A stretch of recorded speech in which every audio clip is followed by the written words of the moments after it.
I'm not going to turn my back on this country and the freedoms afforded to me and the sacrifices people made so that I could experience this level of success and just keep my mouth shut and sell out for money. And that's all. I look at the people in the media, and now I'm starting to look at the athletes in the sports the exact same. It's all a little club that they're all in. And we're all very comfortable demonizing ESPN and everybody in the corporate media. And I'm telling you, the athletes are right there with them. Black, white, whatever, they're all right. Republicans, Democrats, it's all, as Kwame Brown says, the go along, get along gang. They're all virtually in it. Hats off to Aaron Rodgers. He got forced into it. Really hats off to Cole Beasley, who stood his ground and actually stands for something and has a pair and was there from day one. Hats off to Kyrie Irving. But the rest of these guys, bunch of cowards. I'm all for Aaron Rodgers, okay, and everything that he's done. And I think now, once his hand was forced, then he stood up like a man and said, I'll fight this with everything I've got. I'm good with that. And I think that's great, and we should get on the bandwagon. We'll get to Tom. I do think there's something to be said for the guy who was willing to stand up alone that doesn't have the big name notoriety. If you cut Cole Beasley today, everybody would shrug. All right, it's just, look, he's a good little slot receiver, the dime a dozen. He was pretty good. It is what it is. I think that takes more courage, honestly, than doing it as the MVP of the league.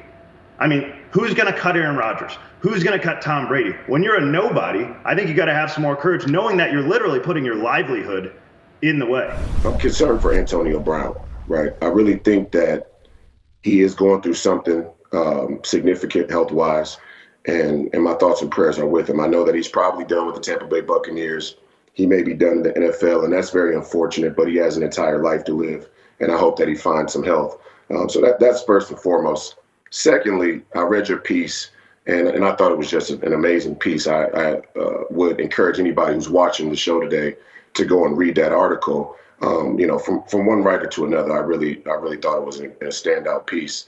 And in it, you referenced Dr. Robert Malone, who I've been a fan of for a long time. Obviously, he's a part of our War Room posse over there with Steve Bannon and company. And he's somebody who is, in my view, an American hero. For Mina to say, oh my God, woe is me. I'm making 7 figures talking football with ex-players, but I'm the victim? Come on, that's weak. Weak. It's also working. And I believe she picked this. It worked brilliantly for Maria Taylor. And I believe she's learned her lesson from Maria Taylor, and her agent and whoever her handlers are, they hear cash registers ringing the more she hangs on that cross. You know, aren't we now white adjacent? Does she get that type of pass like Maria Taylor? That's the question. No, I'm being serious now. Because she checks off the female box, but then Maria Taylor is like, okay, she's black/African box, okay. She's militant, box. She's woke, box. The problem is, if you're white adjacent, you only get one check, right? On the affirmative action scale. Isn't it? I mean, let's be honest about this. She's minority, but she's not that minority. Jason, that's why it's called self-esteem, admiration for oneself. If you have that, you really don't have time to focus on what someone else thinks about you.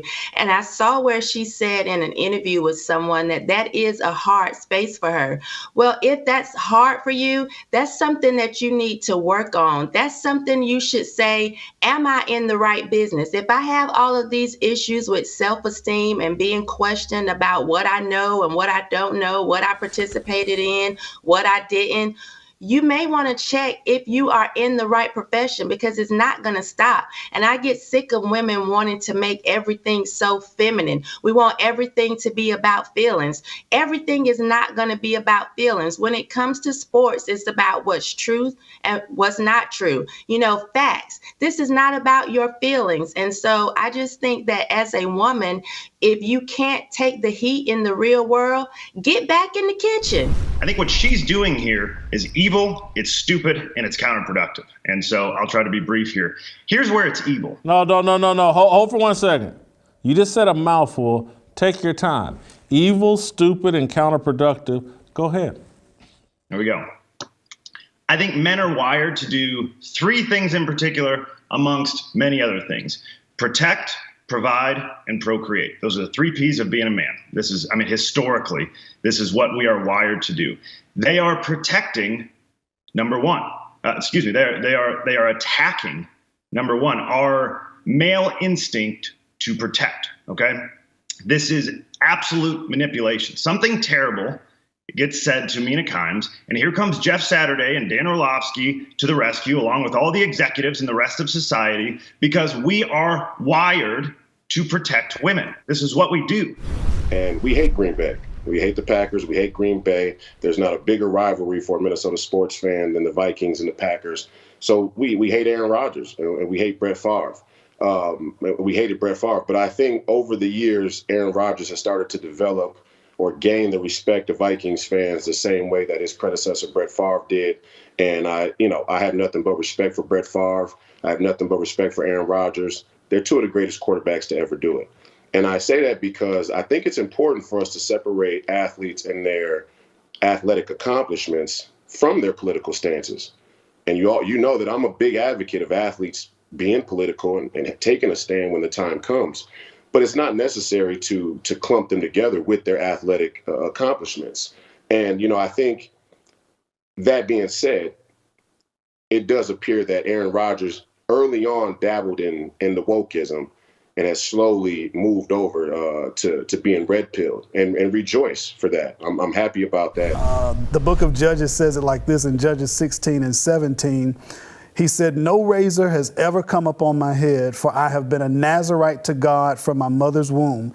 If I am shaven, then my strength will leave me, and I shall become weak and be like any other man." And so the thing that made Samson strong and the thing that attracted people to Samson was his strength, but his strength and weakness were tied to the same thing, his hair. He lost his hair, now he's weak and he becomes like everybody else. And so with AB, I see football, I see his talent. He's a skilled athlete, he's a physical specimen, and that will take an average person out of the hood and put you in a professional light, a professional platform. So that same platform that lifts him up, gives him fame, gives him money, notoriety, etc., that's the same thing that can bring him down very quickly. Certain dates echo throughout history. December 7th, 1941, September 11th, 2001, and January 6th, 2021. For Kamala Harris to sit up there, Pearl Harbor, 9/11. What 3,000 people died on September 11th. 2,300 people died Pearl Harbor. One person died on January 1 or January 6th. Ashley Babbitt. And this idiot, who's only there to be a racial prop, unqualified, there to be a racial prop to keep the racial division going, is analogizing January the 6th to Pearl Harbor and 9/11 and doing it with a straight face. And it is an anniversary of a violent terrorist attack on the Capitol, where we saw the men and women of law enforcement demonstrate incredible courage. If January 6th was a terror attack where only one person got killed, what goes on in South Central Los Angeles every day, every weekend? What goes on in Chicago, in all these major cities? People legitimately afraid to stay, sleep, and work and move around their communities. And Ted Cruz is on TV in front of cameras, in front of Congress, pretending like this is a terror attack when they went back to work in that same building 3 or 4 hours later after a terror attack. Name me the terror attack where it was business as usual 3 or 4 hours later.